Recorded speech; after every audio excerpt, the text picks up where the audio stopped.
Hey everybody, and welcome to this second tutorial on simple infographics to be drawn in Adobe Photoshop. Yay, we're back.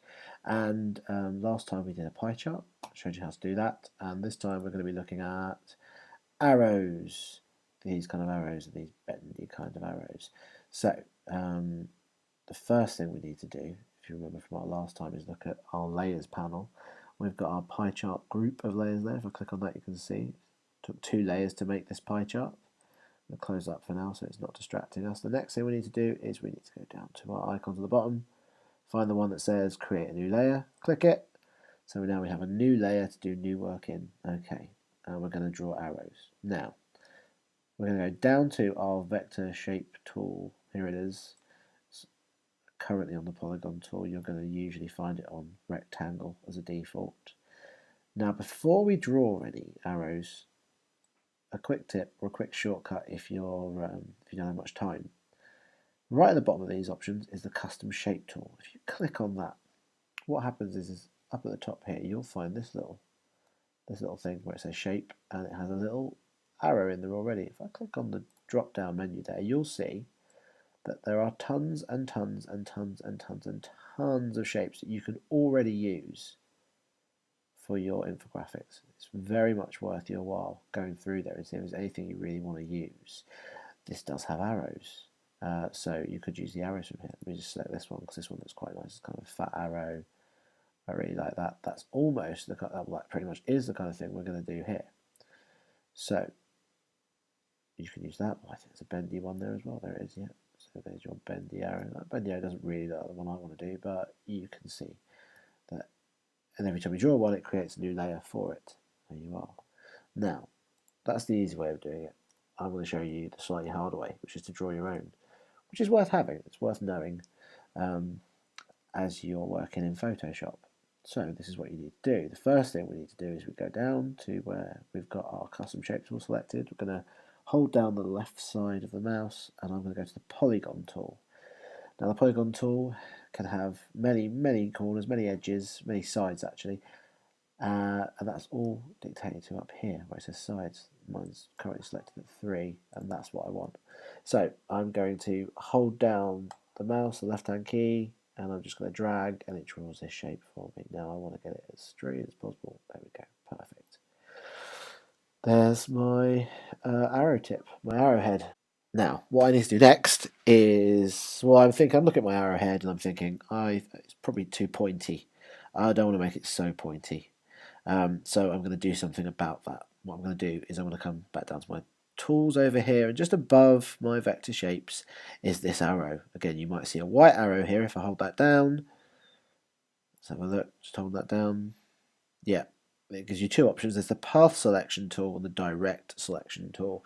When you open it up, you're probably going to see that one, the path selection tool. I want the direct selection tool. That's the one I want. And what I'm going to do with that, well, I'm just going to hold down my mouse, left hand side button, and I'm just going to draw a nice circle, a square, around my arrowhead like that. And when I do that, it selects it. It selects all the corners like that. Now, here's a few tips that are going to help you with some things. I'm now going to press Command on my keyboard and the plus button. And if I do that, it's zooming in every time I press it.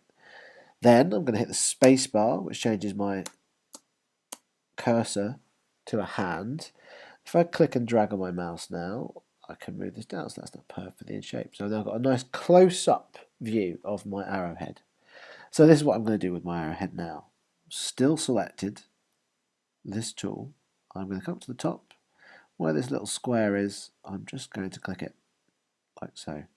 Now it's black and the other 2 are white. That's what I wanted. I selected this point. Now what I'm going to do is I'm going to click it again, but I'm going to hold, and if I drag, look what happens. I can do lots of different cool triangular shapes with my arrowhead, but I don't want to do any of those. I just wanted to bring it down, make the sides a little more shallow. So let's just stop that for a second. Let's Command Z back, or Control Z, depending on if you're using a PC or a Mac. Let's take it again. I'm going to hold it again. This time I'm going to hold down the Shift key as well, and that means it doesn't matter what I do here. Well, actually, it does move it about, but it does keep it to certain degrees, and it will keep it central if I just go down with it, which is perfect. I want an arrowhead that looks more like this. Yeah, that's great. All right, got it. Now I'm going to press Command, and I'm going to press the minus button on my keys, and that will make all my... Well, I'll just zoom out my page, basically. Now I've got my head of my arrow. Now I want to make the body for my arrow. So I'm going to go back over to the vector shape, I'm going to select it, and I'm going to select the rectangle tool. And with the rectangle tool, I'm going to draw the bottom of my shape, like so. That looks good, that looks great. There we are. I've now got a rectangle here, and a triangle, or what's known as a polygon, here. What do I do next, I hear you say? So, that's pretty much it. That looks like an arrow. What I might do actually is I might just make this a bit fatter. So what I'll do is come up to the move tool here like this. That's great. With that, something we haven't done with the move tool yet, but you'll get all these little boxes on the sides and on the corners. The ones on the sides, if I go over to them, my cursor is going to change to all sorts of things. What I want is that. I want it to look with the arrows going both ways. If I then select it, I can drag this side out like that. And I want to do the same, so I go over to the side and do that with that. Yep, like it. There we go. Right, now that's looking good to me. So what I'm going to do now is, first of all, I want to combine my layers, make sure they're together. So I hold down Shift, make sure they're both selected. Oh wait, I think because there's a little move on here, I have to hit the Enter key. That's right, that's better. That changed slightly, as you can see. Now I can go over here, hold down Shift, select the layer. Now I've got both layers selected. I hit the little chain, they're locked together in unison. So with the move tool, I can now move it around, and it's one arrow all on its own. Perfect.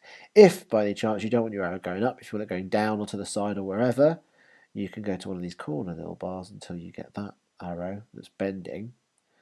If you then click and drag, you can turn it around wherever you want it to go. And if you hold Shift, as you do that, it'll do it kind of at more exact spots where you might want to go. Hit Command Z or Control Z to go back to your original position. I'm going to have to hit Enter again though, because I selected to move things. So I hit Enter, and that line kind of fades out a bit more.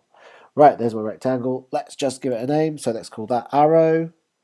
Let's be good. Let's keep all of our layers titled, and we'll call that tail, shall we? So arrow and tail, perfect. I'm going to go down to the group icon, click that, and then I'm going to take both these layers like so, and I'm going to drag them in there, perfect. And then I'm going to call this, you've guessed it, arrow. So we'll go to arrow, go here, go to fill, select, there we go, that's changed. I can go to the next one up, there we go, I don't need that.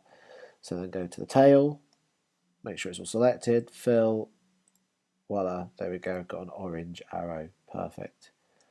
And then I can close that down. So if I come out a little bit further on my piece of paper now, got my arrow, which moves around perfectly, got my pie chart, go down to there, select my pie chart, and then I can move that around as well, that's great. I can also make my arrow smaller, as before, but I think I can do it just like this now. So with that all selected, just go to the corner. Remember to hold Shift, so I move it in or out to make sure it constrains its proportions. If I let go of Shift, oh, now I can stretch it and do all sorts of other things with it. And you may find that by drawing your own, you get to do more of these kind of things than with the templated ones that are already there. But that's your choice. I'm going to shrink that down a little bit more. There we go, that's perfect. I'm going to hit Enter, so that keeps the way it is. It doesn't move about anymore. And I have an arrow. So now we have that. Let's make an arrow. Let's make a right-angled arrow. This is easy. I don't even have to redraw this arrow at all. What I'm going to do instead is I'm going to go over to this arrow group I've made. I'm going to click on my mouse and drag this group all the way down to make a new layer. Let go, and I get myself an arrow copy. There it is. So if I go to the move tool up here and then click and drag, there you'll see another arrow. There it is, my second one, my copy. Incidentally, if you move that whilst you're holding Shift, it will keep in line. Okay, it won't move, it'll be level with it. You might need to know that when it comes to arranging your infographics on a piece of paper and getting everything nice and in line with other shapes and objects. Okay, so Just a few things I want to do first. I'm going to change this name. I'm going to double click on that. I'm going to call this right angled arrow. I'm going to get the two of them mixed up. Then I'm going to change the colour of it as well. Why not? So go into the different bits. So go into the arrow, go down to there, select that. So there's the fill. Change it to this. There we go. Perfect. Move up to here. No, don't need that. Okay, then do the same thing. Go to the fill. Change that. Great. And that's all done. So my right angled arrow is now a different colour. Now, go back into that group, that little toggle of that little arrow there. This is relatively easy. All I want to do, let's unlock these. So where I've got these locks on the side, go down to here, click it again to unlock it. I'm now going to go to my tail, drag my tail down to make a new layer. That'll give me a copy of it. I'm going to rename this horizontal tail. In doing so, well, let's just make that vertical tail. Makes sense, doesn't it? Here's my horizontal tail. Go to the move tool. I'm still on it, so I can drag that around. That's out of the way. What I'm going to do now, actually, is I'm going to move it back to where it was, and then I'm going to zoom in using Command and plus, Control and plus if you're on a PC. Got all these little boxes here that will make me stretch out or squeeze in my arrow. The first thing I'm going to do is I'm going to pull it out that way, and then I'm going to squish it down that way. There we go. I think something like that looks good. I'll hit the enter key, so that keeps that where it is. And then if I zoom out, there we go. Quite like that. There we are. That's a right-angled arrow, and you can do that. I could keep making bits there. I could make it move around a lot if I wanted to. Okay, let's see. Let's make another vertical one. So copy the vertical one, then use the arrow and move it to here. It's alright, doesn't it? And then I can do the same with the horizontal. Make another copy of the horizontal, use the move tool. Oh, I could keep doing that. I could go all the way. Go all day. I don't need to. I'm just going to get rid of those for now. Where is that? My copy. Let's just delete those. Incidentally, I don't know if we've done that before. If you need to delete a layer, just select the layer you want, drag down to the little bin there. I don't want this one either. Drag down to the bin, get rid of it. There we go. Great. And that's how you do a right-angled. I think I keep saying right-angled. And that's how you do a right-angled arrow.